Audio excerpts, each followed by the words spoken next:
Hammaga assalomu alaykum. Bugun kichkina qizaloqligimni eslab, mashinani o'rtasiga o'tirib olib, buvijonim, opaqijonim bilan birga buvijonimni qaynonalarini, opaqijonimni, onajonlarini ko'rganni yo'l oldik. Boshqa viloyatlarda eshitib hayron bo'lmanglar, bizda Qo'qonda boboni opaqijon deydi. Katta buvijonim 100 yoshni qarshilagan buvijonim uylariga yetib kelib oldik. Qariyalar mashalloh deb qo'yinglar, qaynona kelin birga o'tirishibdi. Hozir katta buvijonim oldilariga keldim. Mana o'zlar katta 100 dan o'tganlar. Jon nechinchi yilda tug'ilgandingiz? Yaxshi-yu, gapni eshitmayman-da. Nechinchi yilda tug'ilganingiz deyman. 1928-yil yanvarda tug'ilganman.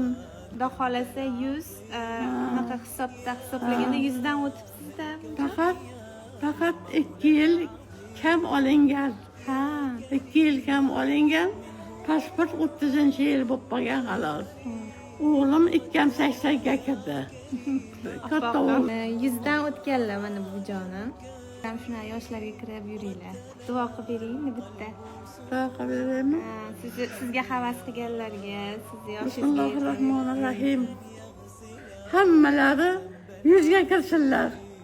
100 dan kamga kirmasinlar. Hammalari 100 yoshga kirib, halol mehnat bilan, halol davlat bilan, halollik bilan katta bo'lsinlar, halollik bilan qarisinlar. Rahmatga ya arhamar rohimin. Shu qatorda bu jonim yaqinda bo'lib o'tadigan Qo'qon hunarmandchilik festivali qatnashuvchilarini ham duo qilib qo'ydilar. Allohim Qo'qonimizga ko'z tegmasin deb ta'kidlab o'tib ketdilar. Muvaffaqiyat bersin. Hammalarning qo'llari baland kelsin.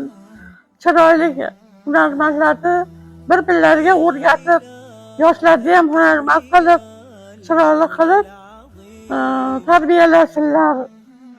Shahrimizni, Qo'qonimizni boshliqlariga uzoq umr, salomatlikni ato etsin Alloh.